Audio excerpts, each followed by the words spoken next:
நான் உங்களுக்கு இப்போது தொடுகுறி சாஸ்திரம் பற்றி சொல்ல போகிறேன். இந்த தொடுகுறி சாஸ்திரம்ங்கிறது இது வந்து பஞ்சபாண்டவரில் சகாதேவர் வந்து இதை எழுதி கொடுத்துருக்கார்.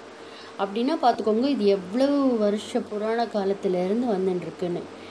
இதுக்கு முன்னாடிலாம் ஒரு விஷயத்தை டிசைட் பண்ணணும் அப்படின்னு சொன்னால் அந்த காலத்தில் பெரியவங்க என்ன பண்ணுவாங்கன்னா, இந்த தொடுகுறி சாஸ்திரம் கட்டத்தை சுவாமி முன்னாடி எழுதிட்டு ஒரு சின்ன பொண்ணை கூப்பிட்டு உட்கார வச்சு அது பக்கத்தில் வந்து வெத்தலை பாக்கு பழம் வச்சுட்டு நம்ம சுவாமியை தொழுதுட்டு ஒரு பூவால் அந்த குழந்தைய விட்டு இந்த நம்பர் ஏதாவது ஒரு நம்பரை தொடரபடி சொல்லணும். அப்போ அந்த குழந்தை வந்து அந்த பூவோட காம்பை வச்சு எந்த நம்பரை தொட்டாலோ அதுதான் வந்து உங்களுக்கான சாஸ்திரம். அந்த தொடுகுறின்னு சொன்னாக்கா அது எதை தொடுறாலோ அது அந்த குறிக்கான சாஸ்திரம்.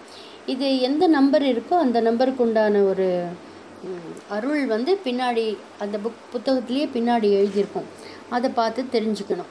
இது யார் வந்து ரொம்ப ஸ்ரத்தையோட பக்தியோடு இதை செய்யும்போது கண்டிப்பாக இது வந்து பலிக்கும். ஒரு தடவை தான் தொடரணும். சும்மா விளையாட்டு போலெல்லாம் இதை யூஸ் பண்ணக்கூடாது. ரொம்ப முக்கியமானதாக இருந்தால் மட்டும்தான் இந்த புஸ்தகத்தை வந்து சுவாமிக்கிட்டேயே வச்சிடணும். இது ரொம்ப முக்கியமாக இருக்கும்போது அந்த நாள் எடுத்து வச்சுட்டு, நம்மளுக்கு ஏதாவது மனசில் ஒரு குழப்பம் இருக்கும், என்ன பண்ண போகிறோன்னு தெரியல, இதனோட முடிவு என்னவாக இருக்கும்னு தெரியல, இந்த மாதிரியான சந்தர்ப்பத்தில் மட்டும்தான் இது யூஸ் பண்ணணும்.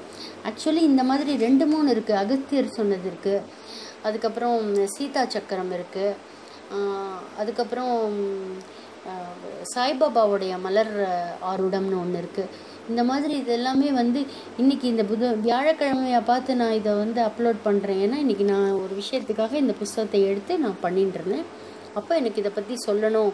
எத்தனை பேருக்கு தெரியும்னு எனக்கு தெரியாது. அதனால் ஆனால் கிட்டத்தட்ட 80% பீப்புளுக்கு தெரியும், யூஸ் பண்ணிகிட்ருக்காங்க. இன்றைக்கும் கிராமங்கள்லாம் சில இடத்துக்கு போயாச்சு சொன்னாக்கா சகாதேவர் கொடுத்த தொடுகுறி சாஸ்திரம் பண்ணி சொல்கிற ஜோசியர்களே இருக்காங்க.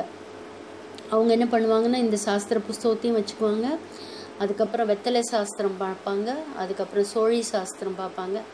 இதெல்லாம் சொல்கிறவங்க இன்றைக்கும் நடைமுறையில் இருந்துட்டு தான் இருக்குது. அதை பின்பற்றுறவங்களும் நிறைய பேர் இருக்க தான் செய்கிறாங்க. இப்போது இந்த தொடுகுறி சாஸ்திரம் வந்து ஒரு புஸ்தகம் வெளியிலையும் கிடைக்கிறது. இல்லாட்டா கூட இதில் நம்பர்ஸ் எல்லாமே அப்லோட் பண்ண முடியாது. ஏன்னா இது ஏற்கனவே நெட்டில் கூட இருக்கலாம்னு நினைக்கிறேன், தெரியல. ஒருவேளை அந்த மாதிரி வேணும் அப்படிங்கிற பட்சத்தில் நான் வந்து இது ஒரு பேஜ் பை பேஜ் நான் அப்புறமா அப்லோட் பண்ணி விடுறேன். பட் இது வந்து சென்னையில் கிடைக்கிறது, இப்போ கிராமங்களில் புத்தக கடைகள்லாம் கிடைக்கும். அந்த நல்ல நாள் பார்த்து புத்தகத்தை வாங்கி வச்சுக்கோங்க, சுவாமி ரூமில் வைங்கோ. பக்தி சிரத்தையாக நம்மளுக்கு என்ன வேணுமோ அன்றைக்கி மாத்திரம் நல்லா சுத்தமாக எழுது பண்ணிவிட்டு, குழந்தைகள் இல்லை எடுத்து தொடுகுறி பார்க்கறதுக்கு குழந்தைகள் இல்லை அப்படின்னு சொன்னால் நீங்களே மலர் வச்சு பார்த்துக்கலாம்.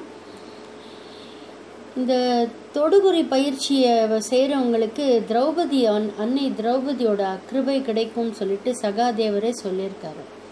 அது எத்தனை உண்மையெல்லாம் நான் சொல்லலை. ஏன்னா அது அவர் சொல்லியிருக்காருன்னா அது சொல்லியிருந்தோன்னா நிச்சயமாக திரௌபதி அம்மனுடைய அருள் கிடைக்கும். அவ்வளோதான்.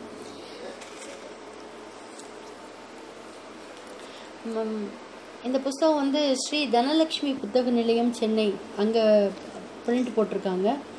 இது முதல் புத்தகம், முதல் பிரிண்ட் அப்படின்னு பார்த்தீங்கன்னா அது ரொம்ப வருஷத்துக்கு முன்னாடி தான் இருக்கும்னு நினைக்கிறேன். ரொம்ப ரொம்ப ரொம்ப புராதனமான விஷயங்கள் எழுது கூட வந்து உங்களுக்கு இது மாதிரியே ஏடில் எழுதுகிற மாதிரியே எழுதிட்டு கீழேயும் அதுக்குண்டான தமிழில் விளக்கமும் சொல்லியிருப்பாங்க. அதாவது இப்போ 121 யாராவது தொட்டாங்க அப்படின்னா அவள் எப்படி எழுதியிருக்காங்கன்னா, தொட்டதொரு லக்கத்தின் விவரங்கேளு தொல்லையன மன வருத்தம் விலகி போச்சு, இஷ்டகுல தேவதைக்கு பூசை போட்டு எதிர்படவே சிநேகிதரால் உதவியாகும், நஷ்டமில்லை வியாபாரம் பலிக்கும் அப்பா, நயமென்றே உன்மொழியை நம்புவார்கள், கெட்டி என்றே முன்னோர்கள் சொன்ன வாக்கை கண்மணியே நம்புயுந்தன் கவலை தீரே. இந்த மாதிரி முடிச்சிருக்கு. இதனுடைய விளக்கம் வந்து எப்படின்னா, நீ தொட்ட இலக்கத்தினால் மனைவியாகூலம் தீரும், ஒரு சிநேகிதனால் உதவி உண்டு, லாபம் கிடைக்கும், குலதேவதைக்கு பூசை போடவும் சகலமும் கைகூடும் என்று முன்னோர்கள் கூறுகிறார்கள். இது விளக்கம் கொடுத்துருக்காங்க.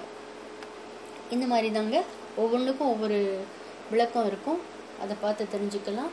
கூடுமான வரைக்கும் இந்த புஸ்தகம் இது சில விஷயங்கள் வந்து அதிர்ஷ்டம் இருந்தால் தான் கிடைக்கும், வரம் இருந்தால் தான் கிடைக்கும். இது எல்லாமே வரப்பிரசாதம். சகாதேவன் எத்தனையோ பேருடைய மனங்களுடைய குழப்பத்தை தீர்த்து வைக்கிறதுக்காகவே இது வரப்பிரசாதமாக நம்மளுக்கு கண்டுபிடிச்சி கொடுத்துருக்காரு. எல்லாருமே வீட்டுக்கு ஒரு புஸ்தகம் இது வச்சுக்கலாம். ரொம்ப புனிதமான புஸ்தகம்தான். பஞ்ச பாண்டவரையும் நினச்சி தொழுது வாங்கிக்கோங்க. ரொம்ப நன்றி.